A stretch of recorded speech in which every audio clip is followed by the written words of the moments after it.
Once again, I'm going to give you the opportunity to call in with either your own personal angel encounter or stories.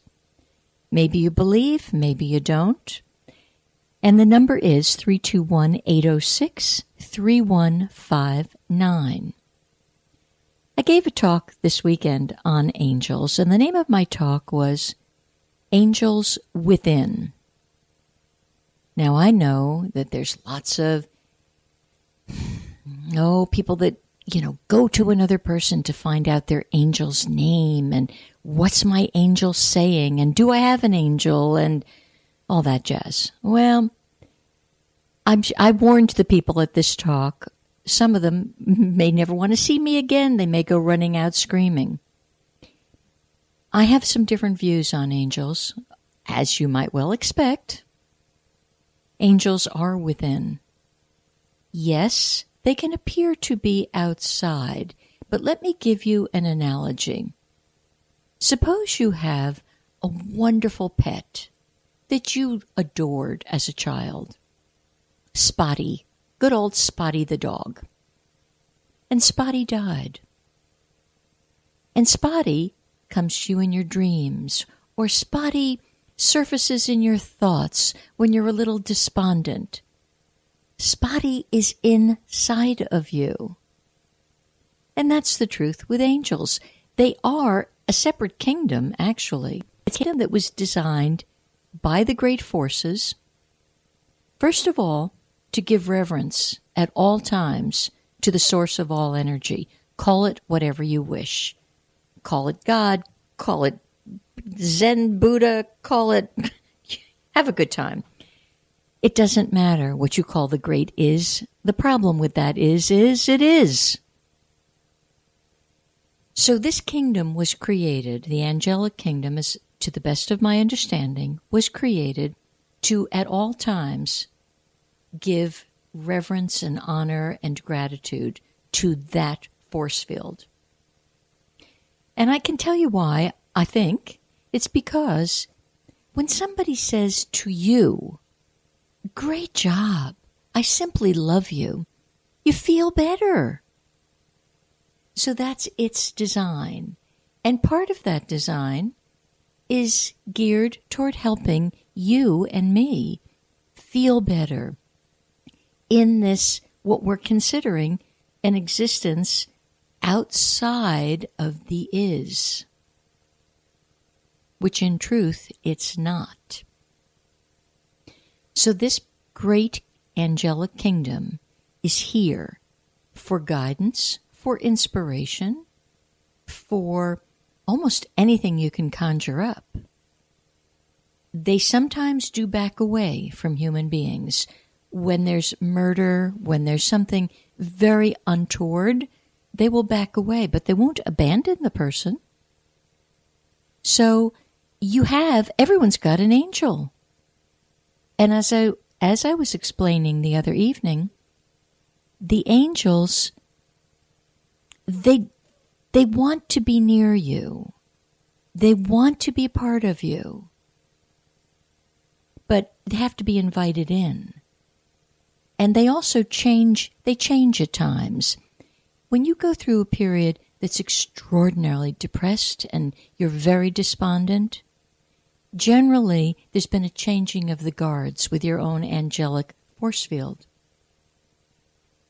So you get to experience a fullness. Now I see we have a call. Shannon. Hello, Shannon. Hello, Elaine. How are you today? I'm fine, thank you. How are you today? Good. Do you have a question about angels? I have never done any work in that area, so I'm very curious about, how the work is done. Okay. All right, stay right here with me, and you keep interrupting as I give a little bit of information, okay? Okay. Because it's a system, kind of very similar to the animal kingdom. You've been assigned a seeing eye dog if you're blind. I think we've each been assigned a seeing eye angel. And it's a presence. It's actually inside of us. It's the internal guidance system. You could label it angel. What I'm understanding is not appropriate. Let's suppose someone you love crosses over, your grandmother, and you loved her very much, and now you begin to think, oh, she must be my angel. No, angels are a separate kingdom. Your grandmother could become a guidance, a force field. So how do you get in touch with an angel, and what are the properties of an angel? Well, it's unconditional love, number one. It's there at all times. It's total acceptance, understanding, and protection, a lot of protection.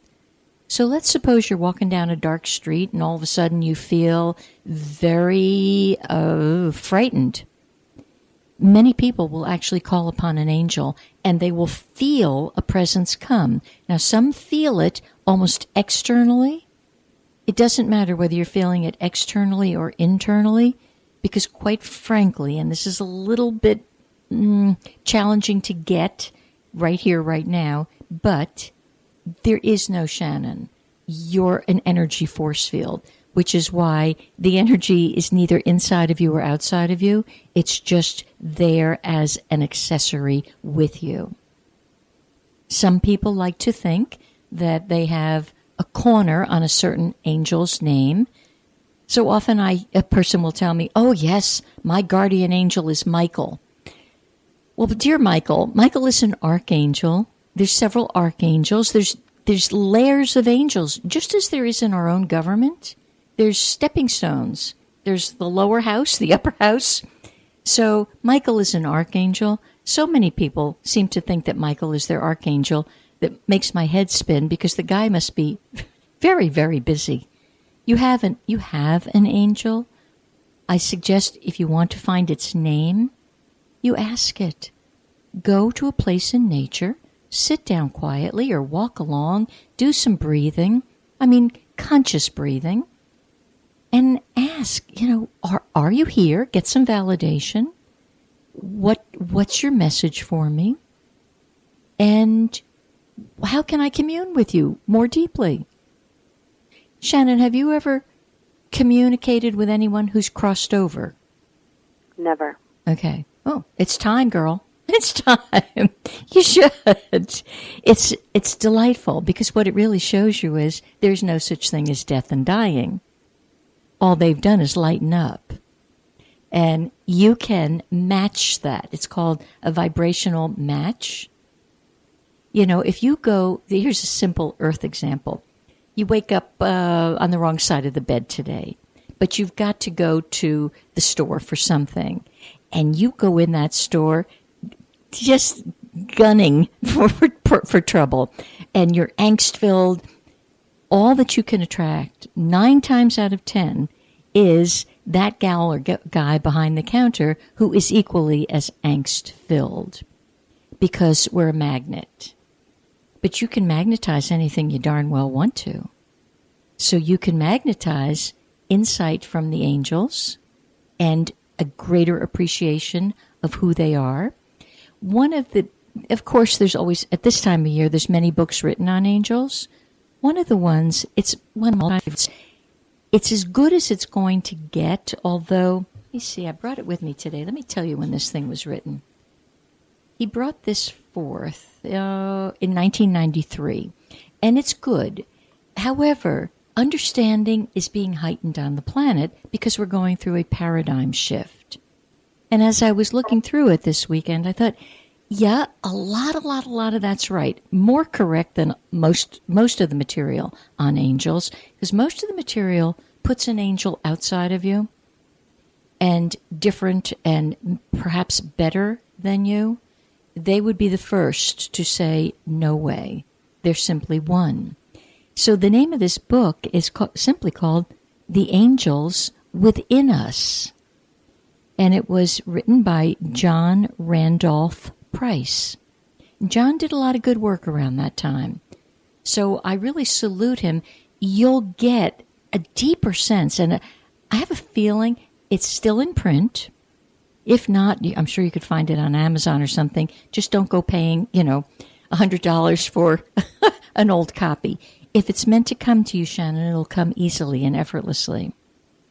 Okay. But I'm just going to open a page to see what a certain angel may have to say for you. Although each of us have a particular force field that's guarding us, there are angels, for example, that are guarding every city. Every city has an angel. Every town, every state, every country. No country is exempt. So there's angels of waterways. There's angels of the ocean. There's angels of trees. I mean, they're legions of angels. And it's pretty remarkable. As you cultivate yourself in your inner eye, you could actually see rings of angels standing around you. You have that ability. I don't know why you haven't been tapped to take advantage of it yet. Well, maybe I'm the tapper today. Because you definitely have that advantage. So I'm just going to take a deep breath. You take a deep breath too. Okay. All right. Here's the angel that wants to be here for you right now. It's called the angel of victory and triumph. Is there something in your life that you're wanting to rise above? Several things. Okay, then write that guy's name down. They don't really have a sex. They're gender free, but in joking, write that guy's name down. So it's the angel of victory and triumph. And all you got to do is let that great being fight the battle or help you put the battle down. Your role is to know that it's already settled. You've won. And trust the divine process. And here's a very good visual for you. See yourself crossing a finish line with your arms raised. So that angel, it's huge. These are, what does he have? I think about 21 angels in here that would be like the angel of victory and triumph. And the angel of victory it's actually a universal law, and it diminishes opposition. When we're in a thinking process that, oh my gosh, maybe I won't succeed, I won't be victorious, I won't triumph, that's your ego, that's your thinking process.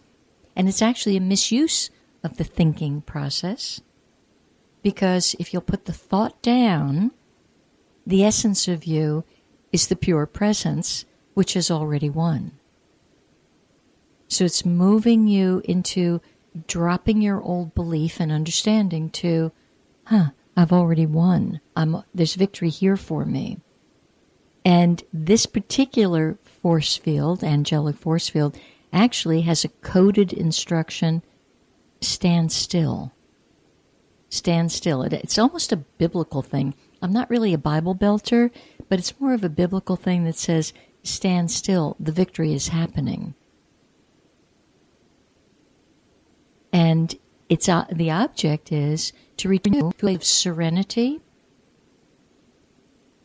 The more serene you are, the more this force field will move the energy to your advantage.